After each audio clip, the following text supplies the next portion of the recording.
Banjo instrument जितना सुनने में सुरीला है उतना ही बजने में आसान है अगर हम इसे सही स्टेप्स में सीखें तो। स्टैंडर्ड बेंजो में टोटल 29 कीज होती है, टोटल 14 स्ट्रिंग्स होती हैं, 14 तार होते हैं जिनमें 8 तार स्वर मंडल के,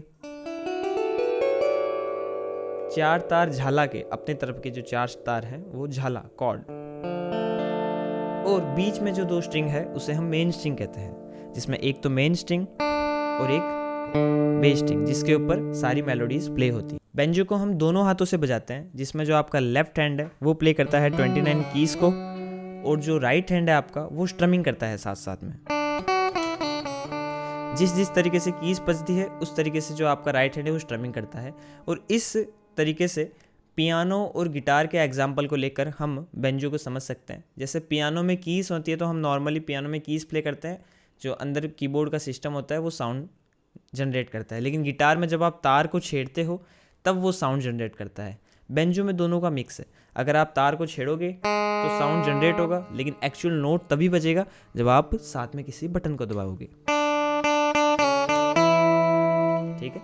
बेंजो में टोटल 14 स्ट्रिंग होते हैं, इसलिए शुरुआत में आपको घबराने की ज़रूरत नहीं है, आपको सिर्फ मेन स्ट्रिंग और बेस स्ट्रिंग के ऊपर फोकस करना है।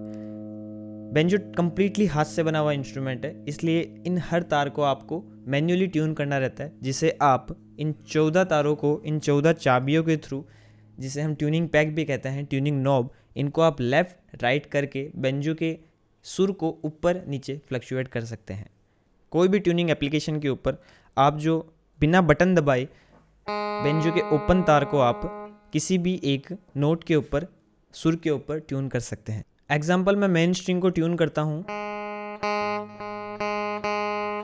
जी शार्प के ऊपर, तो बेस स्ट्रिंग भी अपनी ट्यून होगी जी शार्प के ऊपर।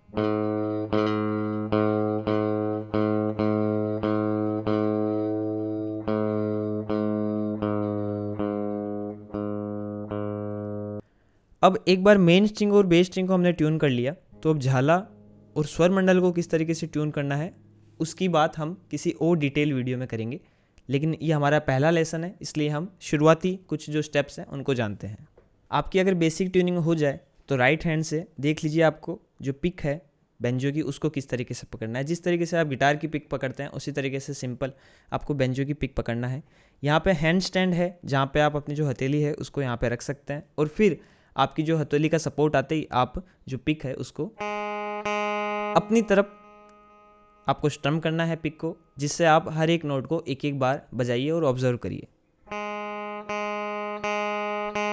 1 2 3 4। स्ट्रमिंग का पैटर्न आसान तरीके से समझते ही हम चलते हैं अब अपने जो बेंजो में जो बटन है, जो बटन बेंजो में जो कीबोर्ड है उसको।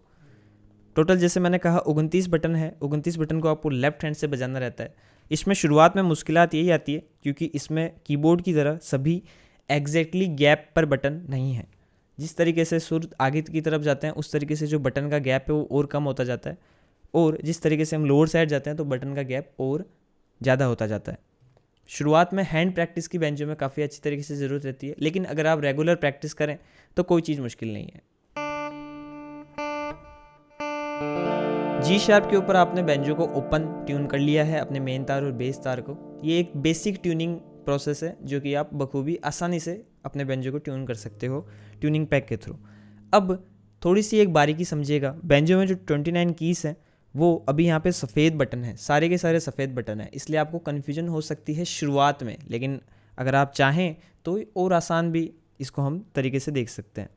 जिस तरीके से कीबोर्ड के ऊपर ब्लैक एंड वाइट बटन का कॉम्बिनेशन होता है उस तरीके से बेंजो के ऊपर भी ब्लैक एंड वाइट बटन का कॉम्बिनेशन होता है।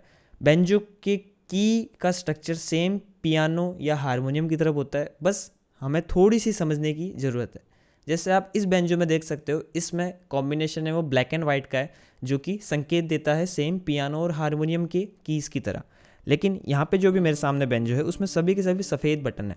इसमें आप देख सकते हो कुछ इसमें जो कीज़ हैं वो ऊपर की तरफ है, कुछ इसमें नीचे की तरफ है, जिस तरीके से पियानो के ऊपर होती है।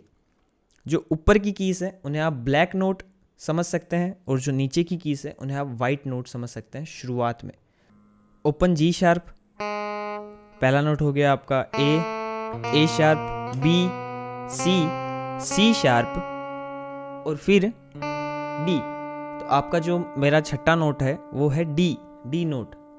कीबोर्ड का जो डी नोट से साउंड आएगा वो ये साउंड है, ठीक है। अब इसको हम सप्तक बजाते हैं इसका पूरा पियानो की तरह।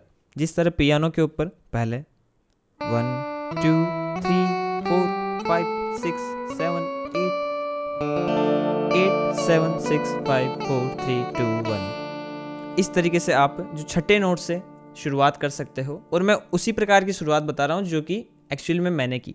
आप हर नोट से शुरुआत कर सकते हो, लेकिन वो एडवांस लेवल है। लेकिन आपको शुरुआत में एक बेसिक गाइडेंस देने के लिए आप छठे नोट से शुरुआत कर सकते हो, हारमोनियम को संज्ञान में लेते हुए।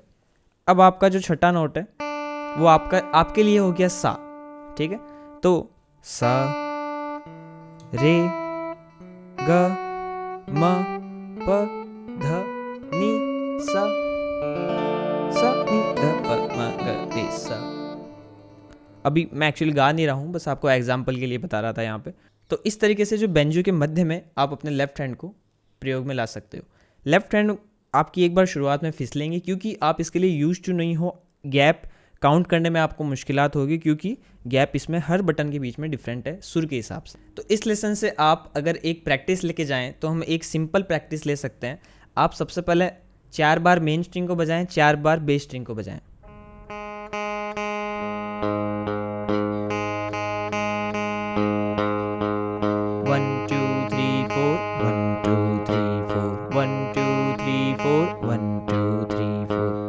स्ट्रिंग बजाना आ गया क्योंकि 50% काम आपका राइट हैंड करता है दोस्तों, तो राइट हैंड सही तरीके से बजना चाहिए।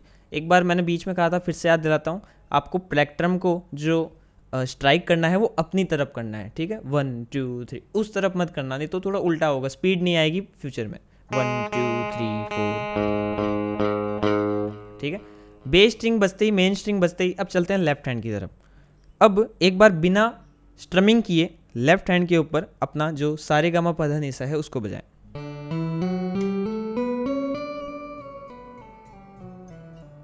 शुरुआत आप अनामिका से कर सकते हैं। लेफ्ट हैंड में अनामिका पहली फिंगर अंगूठा, अनामिका मध्य पहली फिंगर अंगूठा फर्स्ट, रिटर्न में सेम। अब जैसे जैसे आप एक नोट को प्रेस करते हो वैसे वैसे आप राइट हैंड में स्ट्रमिंग करिए।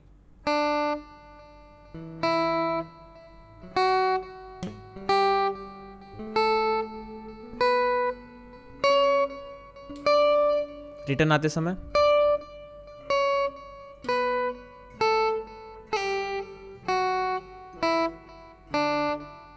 कूल। सिर्फ आपको मेन स्ट्रिंग बजानी है, बाकी की तारों को एक बार पहले लेसन में मत छेड़िएगा, ठीक है, नहीं कन्फ्यूजन क्रिएट होगी और समझ में मुश्किल से आएगा। तो ये आपका जो पहला अभ्यास है जो आप अपने बेंजो के ऊपर कर सकते हैं।